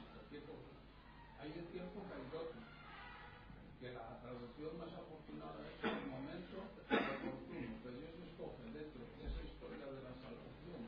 Cuando la historia de la salvación de Dios encaja con la historia de la línea de los hombres, aparece el tiempo caidótico, que es un momento que Dios escoge. Cuando Jesús dice aún no ha llegado mi hora, está hablando de un tiempo caidótico. Cuando Jesús dice ha llegado mi hora, está hablando de un tiempo caidótico, no está hablando de las 12 del mediodía de los que llegan. Luego está el tiempo iónico, que se traduce no es ni un tiempo cronológico, ni un tiempo kairótico, ni un tiempo iónico, sino un tiempo ontológico de la génesis del ser, que tiene que ver con Dios. Y se ha leído en Hebreos, en el capítulo, no se ha leído, pero está en Hebreos en el capítulo 11, cuando dice que Dios crea el mundo. Lo que dice en griego es que Dios crea los ayores, es que Dios crea el tiempo, y la creación del tiempo y la creación digamos, del espacio es algo que ocurre desde el punto de vista bíblico, y hoy se piensa desde el punto de vista científico de manera muy seria que tiene que ser así. Es muy importante tener en cuenta eso. ¿Para qué? Para que a la hora de analizar qué es la hipótesis, el hijo es la hipótesis de Dios, el término sustancia, que es el término, digamos, hipóstasis.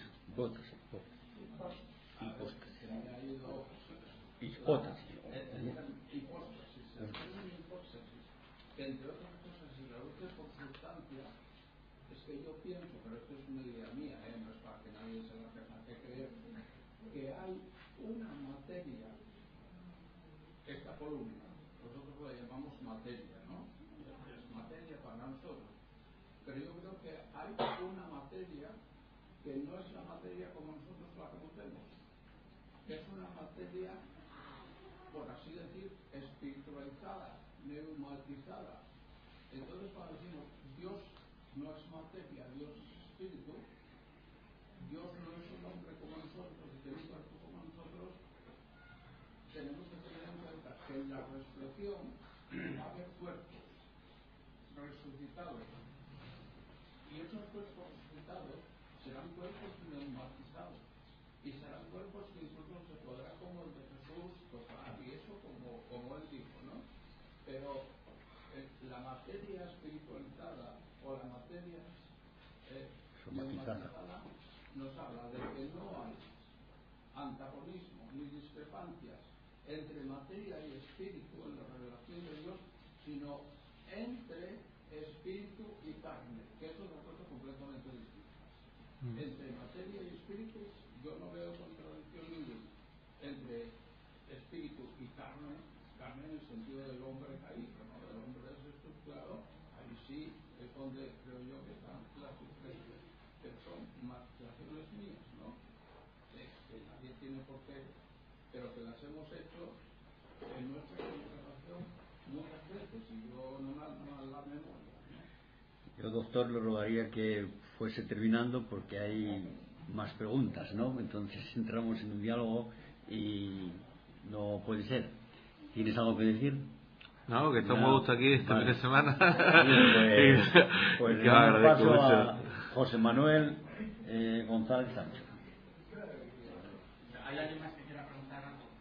De momento no tengo a nadie. Vale, yo no voy a preguntar, simplemente todo esto que se ha ido hablando, pues me ha venido a la cabeza unos textos porque de todo lo que hemos estado hablando estos 2 días, me ha gustado mucho, un tema que a mí también me gusta mucho y lo he visto enriquecedor, pero me queda algo me falta, no veo una separación desde mi punto de vista excesiva, quizá es por el reflejo de la solución, porque creo que cuando hablas, digamos que vamos en la misma sintonía, ¿no?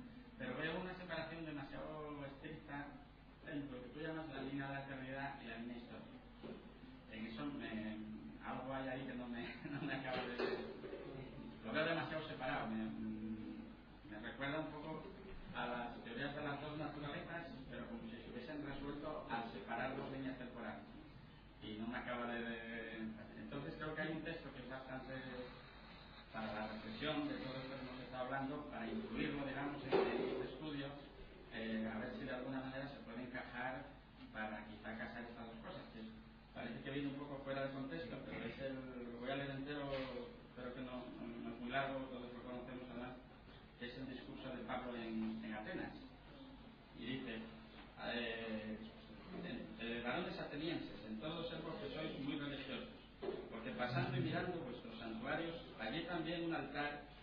tal estaba esta inscripción: al Dios no conocido. Al que vosotros adoráis, pues, sin conocerle, es a quien yo os anuncio. Y ahora va a hablar de quién es ese Dios del que está hablando, ¿no? El Dios que hizo el mundo y todas las cosas que en él hay, siendo Señor del cielo y de la tierra. No habita en templos hechos por manos humanas, ni es honrado por manos de hombres, como si necesitase de algo. Pues Él es quien da a todos vida y aliento y todas las cosas. Y de una sangre ha hecho todo el linaje de los hombres, para que habiten sobre toda la faz de la tierra, y les ha prefijado el orden de los tiempos y los límites de su habitación, para que busquen a Dios, si en alguna manera, palpando, puedan hallarle, aunque ciertamente no está lejos de cada uno de nosotros, porque en él vivimos y nos movemos y somos, como algunos de vuestros propios poetas también han dicho, porque linaje suyo somos. Siendo pues linaje de Dios, no debemos pensar que la divinidad sea semejante a oro, o plata, o piedra, escultura de arte y de imaginación de hombres. Pero Dios, habiendo pasado por alto los tiempos de esta ignorancia, ahora manda a todos los hombres en todo lugar que se arrepientan. Por cuanto ha establecido, y esto es lo que hablaba de la resurrección y el juicio, por cuanto ha establecido un día en el cual juzgará al mundo con justicia por aquel varón a quien designó, dando fe a todos con haberle levantado de los muertos. Y bueno, luego ya dice que cuando yo hablo de la resurrección, pues bueno, era simplemente como añadir un texto, digamos, a todo esto, que quizá haya también que analizar para intentar casar un poco. Yo igual es la impresión que me ha dado a mí, esta división que veo demasiado explícita entre la línea de la eternidad y la línea histórica de los hombres. No sé si me entiendo lo que... Sí, bueno, solo me gustaría matizar que aunque yo hablo de un desdoblamiento o dos líneas, también a lo mejor no he hecho demasiado énfasis, pero también digo que en la resurrección se resuelve la posible dicotomía que pudiera existir, en base a lo cual se explican algunas cosas que yo no pretendo asentar cátedra, simplemente es la manera en la que yo trato de explicar algunas cosas que son difíciles de entender o de casar, por lo menos en la forma en la que la ortodoxia oficial de las instituciones nos muestra normalmente. Y estos son unos estudios personales completamente que simplemente estoy compartiendo lo que yo trabajo en mi casa, simplemente, ¿no? Bien, son menos 5 tengo yo. No sé si estoy bien o estoy mal. Menos 10. Bueno, pues entonces si alguien quiere tener alguna pregunta que sea cortita. Yo que llevo muchos años escuchando a mi marido en esto, porque la hermana que ha preguntado a nuestra comunidad viene más reciente, entonces quizás no está tan al día del tipo del arquetipo de los conceptos, y yo a veces también particular con mi marido he machacado y soy muy machacona porque tampoco tengo esa mente científica abierta que tenéis vosotros, abstracta. Quiero decir que son temas para mí muy delicados, trasladar la deidad, la divinidad a pobres humanos materiales, pero por ejemplo cuando lees textos tan sencillos como este de Hechos 17, en él vivimos, respiramos, somos el creador, quiero decir, nos viene que no es tan difícil a ese Dios que no conocemos y que se le busca palpando y no se le encuentra, lo que les pasaba a los griegos en Atenas, que está aquí, que está al lado de nosotros, que nos está hasta golpeando insistentemente cada día con su palabra, pues que no hay que irle a buscar muy lejos, que está aquí a tu lado y te está llamando al que no le tenga, al que no le ha experimentado. Y para mí el escuchar otra voz, otra, quizá porque tienes otra profesión y otra juventud, también tienes otra manera de explicar en gráficos y así, claro, ahí no es literal, así partido en cachos, es nuestra historia. Y a mí me ha enriquecido mucho este retiro, me ha gustado muchísimo todo lo que se ha tratado, que es el pan nuestro de cada día, por así decir, pero dicho de otra manera. Y lo que dices, mi marido también lo dice muchas veces, no es cátedra, no es lo que digo yo, esto va a misa, no, cada uno... Bueno, tu marido lo podría decir, pero... Tampoco siempre es una misa. Ya lo sé. No de hecho hay tanto pensamiento, pero a los que en realidad no buscamos al Señor para no un ente abstracto que está ahí y que no lo hemos experimentado, yo creo que es enriquecedor de oír otras voces, de oír otras personas y discutir y recalcar y machacar.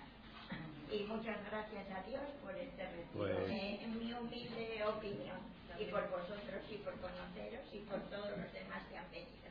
Pues muy bien, pues podríamos terminar, pero no vamos a terminar así. Ya que Sara hablaba algo así, parodiando a Eduardo Turral, y que con algo así, pues con gran gozo y placer nos hemos vuelto a ver y nuestras manos otra vez hemos estrechado.